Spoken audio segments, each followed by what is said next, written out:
يا زهرا يا زهرا يا زهرا يا زهرا يا زهرا اعوذ باللہ من الشیطان الرجیم، بسم اللہ الرحمن الرحیم، اللہم صلی علی محمد وآل محمد وعجل فرجہم۔ ناظرین السلام علیکم ورحمۃ اللہ وبرکاتہ۔ میں آپ کا میزبان سید رضوان نقوی آج ایک بار پھر حاضر خدمت ہوں۔ آج حضرت فاطمہ زہرا صلوات اللہ السلام علیہا کی شہادت سے متعلق یہ پروگرام حسینی چینل پر آپ ملاحظہ فرما رہے ہیں۔ آج اس پروگرام میں ہمارے مہمان عالم دین خطیب الایمان مرزا محمد اطہر صاحب قبلہ صدر الافاضل جامع سلطانیہ سلطان المدارس لکھنؤ آج ہمارے درمیان موجود ہیں۔ ان کا ہم شکریہ بھی ادا کریں گے کہ اپنا قیمتی وقت دیا آج ہمیں انہی نے، اور ساتھ ہی ساتھ جو حضرت فاطمہ زہرا صلوات اللہ السلام علیہا کے بتائے ہوئے پیغامات ہیں، جو معجزات ہیں ان کے، جو عبادتیں ہیں، جس طرح سے قرآن مجید میں ان کا مرتبہ ہے، اس حوالے سے ہم گفتگو کریں گے۔ قبلہ السلام علیکم۔ علیکم السلام۔ جناب، حضرت فاطمہ زہرا صلوات اللہ السلام علیہا کی شخصیت اور ان کا اخلاق، اس حوالے سے ہمارے ناظرین کو آپ بتائیں۔ بسم اللہ الرحمن الرحیم۔ جناب فاطمہ زہرا صلوات اللہ وسلم علیہا کی شخصیت کے متعلق اگر غور کیا جائے تو تاریخ نسواں میں، یعنی عورتوں کی تاریخ میں، اتنی عظیم المرتبت اور اتنی محترم خاتون آپ کو کوئی دوسری نہ ملے گی۔ جی بے شک۔ اس لیے کہ خاندانی اعتبار سے ان کے والد مرسل اعظم حضرت رسول خدا صلی اللہ علیہ وآلہ وسلم تھے، ان کے شوہر امیر المومنین حضرت علی بن ابی طالب علیہ السلام تھے، ان کی اولاد میں امام حسن اور امام حسین علیہ السلام جیسے امام اور بقیہ ائمہ اطہار علیہ السلام جو گزرے ہیں وہ سب ان کی اولاد پاک میں ہیں، اور ان کی صاحبزادیاں شہزادی زینب اور جناب ام کلثوم واقعہ کربلا کے سلسلے میں جن کے نام برابر آتے رہتے ہیں، اور پوری ملت ان کے اسماء گرامی سے واقف ہے اور ان کے خدمات سے واقف ہے۔ اور پھر ذاتی طور سے جناب معصومہ عالم خود معصومہ بھی تھیں، بے شک، اور اپنے فضائل اور اپنے کمالات کی بنیاد پر ایسی محترم تھیں کہ جب رسول اللہ کی خدمت میں تشریف لاتی تھیں تو آپ تعظیم کے لیے اٹھتے تھے، سبحان اللہ، اور جب حضور خود ان کے مکان پر تشریف لے جاتے تھے تو پہلے سلام کرتے تھے، اجازت طلب کرتے تھے، اور اس کے بعد گھر میں داخل ہوتے تھے۔ واہ۔ تو ان تمام چیزوں کے پیش نظر اس بات کا اندازہ ہوتا ہے کہ ان کی عظمت اور ان کی عزت جو تھی وہ عورتوں کی تاریخ میں اتنی محترم خاتون کو نظر نہیں آتی جو خود بھی معصومہ ہو، جس کا باپ بھی معصوم ہو، سبحان اللہ، جس کا شوہر بھی معصوم ہو، اور جس کی اولاد اور جس کی نسل بھی معصوم ہو۔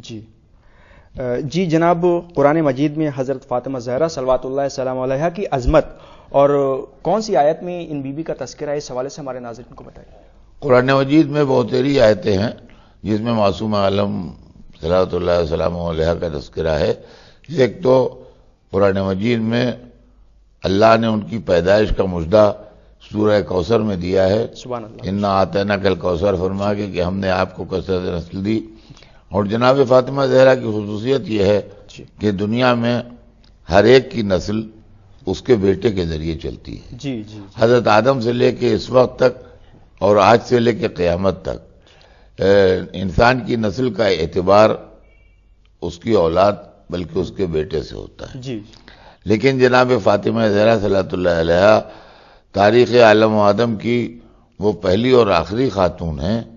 کہ جن کے ذریعے ان کے باپ کی نسل چلی، سبحان اللہ، اور آج جتنے بھی لوگ نسل رسول سے ہیں جو اپنے کو سادات کہتے ہیں وہ سب اولاد فاطمہ ہیں۔ سبحان اللہ، تو نسل رسول یا اولاد رسول کہلوانے والے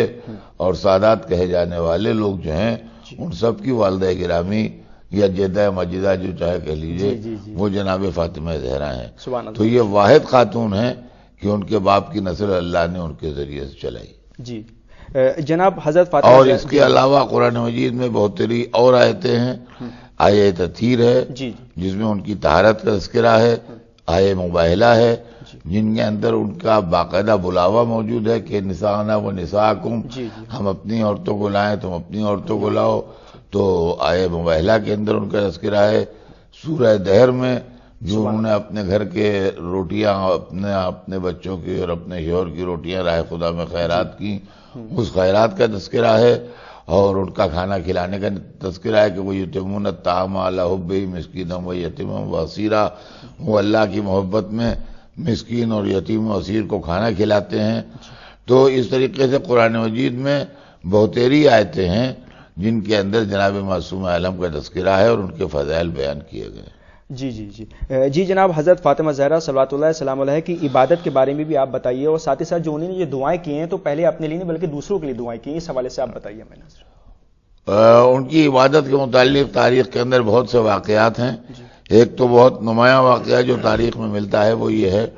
کہ جس وقت آپ عبادت کرتی تھیں اس وقت آپ کے چہرے اقدس سے جو نور نکلتا تھا اور جو روشنی نکلتی تھی اس سے آپ کا پورا گھر روشن ہو جایا کرتا تھا، تو آپ کے گھر کے اندر ایک روشنی پھیل جاتی تھی اس وقت جس وقت آپ عبادت کرتی تھیں۔ دوسری بات یہ تھی کہ گھر کے کام کاج کرنے کے موقع پر بھی ان کے سلسلے میں یہ روایت ملتی ہے کہ گھر کا کام کر رہی ہیں یا چکی پیس رہی ہیں یا بچوں کو جھولا جھلا رہی ہیں یا اس طریقے کی کوئی خدمت انجام دے رہی ہیں، لیکن زبان کے اوپر ذکر خدا جاری رہتا تھا اور اللہ کا تذکرہ فرماتی رہتی تھیں اور تسبیحات پڑھتی رہتی تھیں۔ پھر ان کی عبادت کے سلسلے میں آج ہر نماز کے بعد مسلمان تسبیح پڑھتا ہے، اور تسبیح پڑھنا اسلام میں نماز کے بعد واجب تو نہیں ہے، مگر تعقیبات نماز میں ایک ایسی چیز ہے کہ قریب 90% لوگ جو ہیں وہ نماز ختم ہونے کے بعد تسبیح پڑھتے ہیں۔ یہ تسبیح جو ہے یہ جناب فاطمہ زہرا کی یادگار ہے، اور اس کا نام ہی تسبیح فاطمہ رکھا گیا ہے، جو آپ کے والد نے آپ کو تعلیم دی تھی اور آپ نے پڑھنا شروع کی، اور اس کے بعد سے پھر یہ تسبیح جو ہے تمام مسلمانوں میں رائج ہو گئی، اور مسلمان جو ہے وہ نماز کے بعد تعقیبات کے طور پر تسبیح پڑھتے ہیں۔ یہ تسبیح جو ہے یہ جناب سیدہ کی یادگار ہے، اور نماز کے بعد سجدہ شکر جو ہے یہ مولا علی کی یادگار۔ سبحان اللہ، بے شک۔ اچھا جناب، پردے کی اہمیت پر روشنی ڈالتے ہوئے بتائیے کہ حضرت فاطمہ زہرا صلوات اللہ السلام علیہ نے پردے کی کیا کیا کنڈیشنز بتائی ہیں اور کس طرح سے انسان کو پردہ کرنا چاہیے، اس حوالے سے بتائیے۔ دیکھیے، پردہ اسلام میں واجب ہے، اور سرور کائنات کے زمانے میں پردے کا باقاعدہ حکم دیا گیا اور پردہ واجب کیا گیا۔ جناب معصومہ سے ایک مرتبہ رسول اللہ نے سوال کیا کہ بیٹا یہ بتاؤ کہ عورت کے لیے سب سے اچھی چیز کیا ہے؟ تو آپ نے فرمایا کہ سب سے بہتر چیز اس کے لیے یہ ہے کہ نہ کوئی غیر مرد نامحرم اس کو دیکھے اور نہ وہ کسی غیر نامحرم کو دیکھے۔ تو اس طریقے سے پردے کی تعلیم دی۔ دوسرے یہ کہ جب رسول اللہ تشریف لاتے تھے تو ہمیشہ آواز دیتے تھے، جیسے کہ میں نے ابھی کہا، اور اجازت لے کے بیٹی کے گھر میں آتے تھے۔ تو ایک مرتبہ ایسا ہوا کہ رسول کے ساتھ کوئی صحابی بھی تھے، تو جب رسول نے کہا کہ بیٹا وہ بھی ہے میرے ساتھ، تو آپ نے خاموشی اختیار کی۔ تو رسول نے کہا کیا اجازت نہیں ہے ان کے آنے کی؟ کہا نہیں بابا، یہ بات نہیں ہے، میرے پاس جو چادر ہے وہ چھوٹی ہے، اگر میں سر ڈھانکتی ہوں تو پیر کھل جاتے ہیں، اگر پیر ڈھانکتی ہوں تو سر کھل جاتا ہے، تو اس لیے میں خاموش رہی۔ تو یہ بھی ایک پردے کی بات ہے۔ تیسری بات یہ ہے کہ ایک صحابی تھے رسول اللہ کے ساتھ ایک مرتبہ جو نابینا تھے، تو رسول اللہ نے آنے کی اجازت طلب کی تو اور کہا میرے ساتھ فلاں بھی ہیں، تو آپ نے خاموشی اختیار کی۔ تو ان کا کہ وہ تو نابینا ہیں، کہا مگر میں تو بینا ہوں، میری آنکھوں میں تو روشنی ہے، لہذا یہ کہ نابینا ہے تو وہ کسی کو نہیں دیکھ سکتے مگر ان کو تو لوگ دیکھ سکتے ہیں۔ تو اس طریقے سے مختلف موقعوں کے اوپر پردے کی تعلیم دی ہے، اور مختلف موقعوں پر جب آپ گھر سے باہر نکلی ہیں، میدان مباہلہ میں گئی ہوں، یا اپنے باپ کو فرسٹ ایڈ دینے کے لیے میدان جنگ میں گئی ہوں، یا اپنے حق کا احتجاج کرنے کے لیے دربار خلافت میں گئی ہوں، ہمیشہ آپ چادر کے اندر رہیں اور چادر اوڑھے ہوئے گئیں۔ تو اس طریقے سے آپ نے زندگی کے امور تو انجام دیے جو عورت انجام دے سکتی ہے، مگر پردے کو کا احترام کرتے ہوئے اور پردے کو آبزرو کرتے ہوئے آپ نے وہ تمام امور جو تھے وہ انجام دیے۔ اچھا جناب، جیسے کہ ابھی آپ نے آیت تطہیر کا ذکر کیا، تو جناب فاطمہ زہرا صلوات اللہ السلام علیہا حدیث قصہ میں ان بیوی کا کیا مرتبہ ہے، اس حوالے سے ہمارے ناظرین کو ایک بار پھر سے آپ بتائیں۔ حدیث قصہ میں پورے کے پورے اہمیت اور عظمت جو ہے وہ جناب سیدہ کی واضح کی گئی ہے، جی اور یہ چیز بہت عقل سے قریب بھی ہے کہ جناب سیدہ کے واسطے آیت تطہیر اور حدیث قصہ آئی ہے۔ اس کی وجہ یہ ہے کہ اگر رسول کے واسطے یا اماموں کے واسطے قرآن پاک میں کوئی آیت نہ بھی ہوتی اس بات کی کہ وہ معصوم ہے، جی تب بھی ہماری عقل یہ بات فیصلہ کر رہی تھی اور یہ کہہ رہی تھی کہ ان کو معصوم ہونا چاہیے، اس لیے کہ جو رہبری کے لیے آیا ہو، جی امام کی حیثیت سے رہبری کے لیے آیا ہو یا رسول کی حیثیت سے رہبری کے لیے آیا ہو، تو رہبر اگر غلطی کر جائے اور کارواں کو لے کے چلنے والا اگر خود ٹھوکر کھا جائے تو پھر کارواں کے ٹھوکر کھا جانے میں یا اس کے پیچھے چلنے والوں کے بہک جانے میں کوئی ایسی بڑی تعجب کی بات نہیں ہے۔ تو عقل یہ تسلیم کرتی ہے کہ جو رہبری کر رہا ہو اس کو غلطیوں سے اور گناہوں سے پاک ہونا چاہیے تاکہ وہ صحیح طریقے سے رہبری کے فرائض انجام دے سکے۔ لیکن اگر کوئی بالکل پاک و پاکیزہ ہے اور معصوم ہے مگر اس کے پاس کوئی عہدہ نہیں ہے، یعنی نہ وہ نبی ہے نہ وہ امام ہے، لیکن اس کے پاس عصمت و طہارت کا جوہر موجود ہے،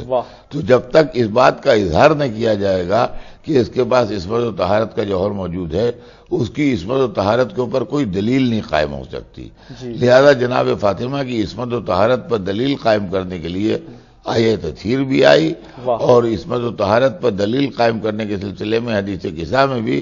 آپ کا نام سب سے پہلے آیا، اور جتنی رشتہ داریاں تھیں وہ سب آپ کے حوالے سے بیان کی گئیں کہ جب یہ سوال کیا گیا کہ یا رب ومن تحت ھذا القصہ، جبرائیل نے پوچھا کہ اس قصہ کے نیچے کون ہے، تو اس وقت جو ندائے غیب آئی اور اللہ نے ارشاد فرمایا وہ یہی تھا کہ ہم فاطمہ تو و ابوہا و بالھا و بنوہا، وہ فاطمہ ہیں اور ان کا باپ اور ان کا شوہر اور ان کے بیٹے۔ تو اس کا مطلب یہ ہے کہ بزم ملائکہ میں عصمت کی منزلوں میں تعارف جو ہوا اور انٹروڈکشن جو ہوا اس موقع پر وہ جناب فاطمہ کے نام سے ہوا، اور بقیہ جو تھیں وہ ان کی رشتہ داریاں گنائی گئیں۔ تو اس طریقے سے جناب فاطمہ کو ایک مخصوص حیثیت حاصل ہے چادر تطہیر کے اندر، اور یہی آپ کی ایک خاص عظمت کی نشانی ہے۔ جی جناب حضرت فاطمہ زہرا صلوات اللہ السلام علیہا کی بتائی ہوئی باتوں پر عمل کر کے ہم سب آج کی اس دنیا میں کس طریقے سے ان کی باتوں پہ عمل کر کے اپنی دنیا اور آخرت کو سنوار سکتے ہیں، اس حوالے سے بتائیے۔ دیکھیں، جہاں تک آخرت کے سنوارنے کا سوال ہے تو آخرت سنورتی ہے اللہ، رسول اور امام کی اطاعت سے۔ بے شک۔ اور ایک عورت کے واسطے اس کے باپ کی اطاعت بھی ضروری ہوتی ہے، جی، اور اس کے شوہر کی اطاعت اور اس کا کہنا ماننا بھی ضروری قرار دیا گیا ہے۔ جناب فاطمہ کے اندر ایک خصوصیت تو یہ تھی کہ وہ اطاعتیں جو ہر عورت کے لیے 5 ہیں وہ سمٹ کے جناب فاطمہ کے لیے 3 رہ گئی تھیں، اس لیے کہ اللہ کی اطاعت، رسول کی اطاعت، امام کی اطاعت، باپ کی اطاعت اور شوہر کی اطاعت۔ یہاں صورتحال یہ تھی کہ جو باپ ہے وہی رسول ہے، جو رسول ہے وہی باپ ہے، سبحان اللہ، اور جو شوہر ہے وہی امام ہے، اور جو امام ہے وہی شوہر ہے۔ لہذا یہ اطاعتیں جو ہر عورت کے لیے 5 ہیں یہ جناب سیدہ کے واسطے گھٹ کے 3 رہ گئی تھی۔ دوسری بات یہ ہے کہ آپ کی تمام زندگی اللہ کی مرضی کے عین مطابق گزری، اس لیے کہ آپ معصومہ تھیں۔ آپ کے کردار اور آپ کی سیرت اور آپ کی زندگی کے واقعات کی تعریف آپ کے والد نے کی، اور آپ کی شرح و صفت بیان کی اور آپ کی عزت کی۔ لہذا باپ اور رسول کی اطاعت کی بھی مثال موجود ہے، اور شوہر کی اطاعت کی بھی موجود ہے کہ رسول علی مولا علی جناب سیدہ کے بعد رو رو کہہ رہے تھے کبھی فاطمہ نے مجھ سے شکوہ نہیں کیا، کبھی کوئی شکایت نہیں کی، کبھی کوئی فرمائش نہیں کی۔ اس طریقے سے مولا علی جناب سیدہ کا تذکرہ کر رہے تھے۔ تو جناب سیدہ نے اپنے زندگی کے وہ فرائض جو ایک مسلمان عورت کی حیثیت سے آخرت کے لیے ہوتے ہیں ان کو ادا کیا۔ جہاں تک دنیا کا سوال ہے، ایک بہت بڑے گھرانے میں پیدا ہوئی، ماں بہت بڑی مالدار خاتون تھیں، باپ بہت بڑے سرداروں کے گھرانے تھے اور بہت بڑی حیثیت کے آدمی تھے، سبحان اللہ، بے شک۔ لیکن اس کے باوجود بھی انہوں نے ایک انتہا زیادہ غریب مسلمان عورت کی زندگی گزاری تاکہ کسی کے دماغ میں یہ خیال نہ پیدا ہو سکے کہ یہ تو رسول کی بیٹی ہیں، یہ تو بڑے گھر کی ہیں، ان کے پاس تو لباس اور زیورات، لہذا نہ کبھی لباس کی طرف توجہ دی نہ زیورات کی طرف توجہ دی،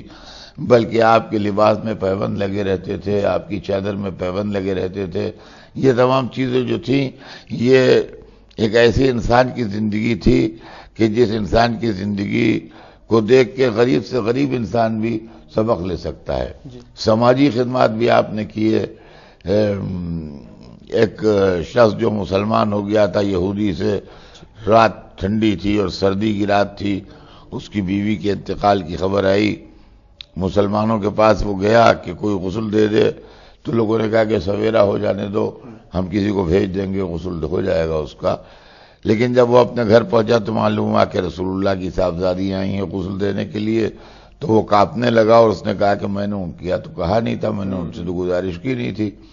تو اس کے اوپر آپ نے کہا کہ نہیں، میں تم پہ احسان کرنے نہیں آئی ہوں، میرے باپ کی تعلیم یہ ہے کہ جب کوئی مسلمان عورت مر جائے تو ہر مسلمان عورت کا فرض ہے کہ اس کو غسل دے، یہ واجب کفائی ہے، اگر ایک تیار ہو جاتا ہے تو دوسروں پر سے ساقط ہو جاتا ہے۔ میں نے سنا کہ تیرے زوجہ کا انتقال ہو گیا، میں نے یہ بھی سنا کہ اس وقت کوئی آنے پر تیار نہیں ہے، تو میں اپنا فرض ادا کرنے آئی ہوں، میں تجھ پہ احسان کرنے کے لیے نہیں آئی ہوں۔ اس طریقے سے انہوں نے سماجی خدمات بھی انجام دیے، مختلف تقریبوں میں بھی شرکت کی، مختلف جگہ گئیں بھی اور مختلف زندگی کے گوشوں پر انہوں نے روشنی ڈالی۔ پورے کے پورے ایک یہودی خاندان کو شادی میں جا کے مسلمان کیا۔ اسی طریقے سے آپ نے اپنی چادر بھیجی گرمی ہونے کے لیے، جب گھر میں ایک دفعہ مہمان آ گیا اور کھانے کا انتظام نہیں تھا تو چادر بھیجی گرمی ہونے کے لیے۔ جس چادر کو دیکھ کے وہ یہودی جس کی چادر گرمی ہونے بھیجی تھی، اس کے دل پر اسلام کا اثر ہوا اور وہ مسلمان ہو گیا اور اس نے اسلام قبول کر لیا۔ اس طریقے سے آپ نے اپنی زندگی میں رسول اللہ کی تبلیغ میں بھی ان کی مدد کی اور اسلام کو پھیلانے میں بھی مدد کی اپنے کردار اور اپنے عمل سے۔ ایک مرتبہ شادی کا پیغام آیا آپ کی والدہ کے پاس، اس وقت آپ کی والدہ زندہ تھیں اور جناب سیدہ کی عمر بہت کم تھی، تو انہوں نے یہ بات جب وہ عورت چلی گئی بلانے والی تو کہا کہ میرا کیا ہے، میں تو بوڑھی ہو گئی اور میں کیسے بھی شادی میں شریک ہو لوں، اس وقت تو میری بیٹی فاطمہ کے پاس بھی کوئی زیور نہیں ہے۔ تو آپ نے اپنی ماں کو تسلی دی اور کہا کہ کیا آپ نے میرے بابا کو یہ کہتے نہیں سنا کہ ایک مسلمان عورت کا زیور اس کا کیریکٹر ہوتا ہے، یہ سونے چاندی کے زیور کی کیا حیثیت ہے، مسلمان عورت کا زیور کیریکٹر ہے اس کا، سبحان اللہ، لہذا کہ زیور ہو یا نہ ہو۔ اس طریقے سے ان تمام غریب عورتوں کو تسلی دی اور تسکین دی کہ جو زیور سے محروم ہیں، کہ زیور کی کوئی قیمت نہیں ہے، اصل قیمت انسان کے کردار کی ہے۔ اگر کردار بلند ہے تو وہی اس کا زیور ہے، اور اگر کردار نہیں ہے تو زیور سے کچھ نہیں ہوتا، اس کی کوئی قیمت نہیں۔ اس طریقے سے زندگی گزارنے کے لیے جو انہوں نے طریقے بتائے اور جس طریقے سے انہوں نے نہایت کم آمدنی والے انسان کے طریقے سے غریبی میں اپنی زندگی گزاری، یہی ہے کہ خدمت کرنے کے لیے بھی ان کے پاس رسول اللہ نے جب ان کو ایک کنیز دے دی تو اس کے واسطے بھی آپ نے یہ عدالت کی کہ بھئی ایک دن تم گھر کا کام کرو گی، ایک دن میں گھر کا کام کروں گی، تو ایک دن تمہارے آرام کا ہوگا، ایک دن میرے آرام کا ہوگا۔ اس طریقے سے اسلامی عدالت اور اسلامی مساوات کی عملی تصویر آپ نے دنیا کے سامنے پیش کر دی۔ اب اگر کچھ تصویریں سامنے آتی ہیں بادشاہوں اور رئیسوں کے گھرانے کی تو وہ اسلام نہیں ہے، اسلام وہ ہے جو رسول اللہ کی بیٹی پیش کر رہی ہے۔ سبحان اللہ، بے شک، کیونکہ یہ پروگرام پوری دنیا میں نشر کیا جا رہا ہے، دیکھا جا رہا ہے، اور بیوی کا غم بھی منایا جا رہا ہے پوری دنیا میں، جگہ جگہ پہ مجلس و ماتم ہے۔ تو ہم چاہیں گے بیوی کی شہادت کے حوالے سے بھی آپ بتائیے کہ کس طرح شہادت واقعی حضرت فاطمہ زہرا صلوات اللہ السلام علیہا کی۔ جناب فاطمہ زہرا صلوات اللہ السلام علیہا کی شہادت کا واقعہ بڑا دردناک ہے، اور یہ تاریخ کے اندر موجود ہے۔ ابن قتیبہ دینوری نے بھی لکھا ہے اور مختلف دوسری کتابوں میں موجود ہے، ملل و نحل شہرستانی میں بھی ہے، اور اس کے علاوہ بھی بہت سی کتابوں میں ہے کہ آپ کے جب رسول اللہ کی رحلت ہو گئی تو لوگوں کی نظریں رسول کی اولاد سے پھر گئیں، اور رسول کی اولاد کو وہ احترام نصیب نہیں ہوا جو رسول کی امت کی طرف سے رسول کی اولاد کو احترام ملنا چاہیے تھا۔ چنانچہ مولا علی کے گھر کے اوپر حملہ ہوا، اور اس وقت جناب سیدہ اپنے دروازے کے پیچھے موجود تھیں۔ جس وقت جناب سیدہ کے گھر کے اوپر حملہ ہوا ہے وہ دروازہ گرایا گیا، اور جب وہ دروازہ گرایا گیا تو آپ کے شکم پر گرا۔ آپ کے شکم میں اس وقت جناب محسن تھے، اور ان کی شہادت ہو گئی، اور آپ کا پہلو شکستہ ہوا، اور اسی پہلو شکستہ ہونے کے نتیجے میں 3 دن کے بعد آپ کی رحلت ہو گئی۔ یہ واقعہ جو ہے یہ تمام تاریخوں میں اسلام کی موجود ہے اور کتابوں میں لکھا ہوا ہے، اور اس طریقے سے آپ کی رحلت کا واقعہ تاریخ کے اندر۔ جی، آخری میں جو عزادار اس وقت مجلس حسین برپا کر رہے ہیں، جگہ جگہ پہ بیوی کی شہادت کا پرسہ دیا جا رہا ہے، غم منایا جا رہا ہے، عزاداروں کو آپ کیا پیغام دینا چاہیں گے؟ آخری میسج۔ ہم ان کو یہی پیغام دینا چاہیں گے کہ وہ زیادہ سے زیادہ معصوم عالم کی سیرت کو سمجھیں اور اس کے اوپر سمجھ کے عمل کرنے کی کوشش کریں، اور خاص طور سے آج کی دنیا میں مسلم خواتین کے لیے ضرورت اس بات کی ہے کہ جناب سیدہ کا اخلاق، جناب سیدہ کا کردار اور جناب سیدہ کے عمل سے سبق لیں، اور اس سبق کو اپنائیں، تاکہ وہ مختلف دنیا کے حصوں میں جو آج بالکل ایک دم مشینی زندگی ہو گئی ہے اس کے اندر انسانیت کے چراغ جلا سکے، اور انسانی ویلیوز جو ہیں اور اسلامی ویلیوز جو ہیں ان کو اجاگر کر سکیں۔ بہت بہت شکریہ جناب، ہم سے بات کرنے کے لیے بہت بہت شکریہ۔ تو یہ تو تھے خطیب الایمان مرزا محمد اطہر صاحب قبلہ صدر الافاضل جامع سلطانیہ لکھنؤ، جو پروگرام حضرت فاطمہ زہرا صلوات اللہ سلام علیہا کی شہادت کے حوالے سے گفتگو کر رہے تھے۔ اب اپنے میزبان سید رضوان رضا نقوی کو دیے اجازت، اس امید کے ساتھ کہ آپ سے پھر ملاقات ہوگی۔ آپ دیکھتے رہیے حسینی چینل۔ خدا حافظ، السلام علیکم ورحمۃ اللہ وبرکاتہ، فی امان اللہ۔ یا زہرا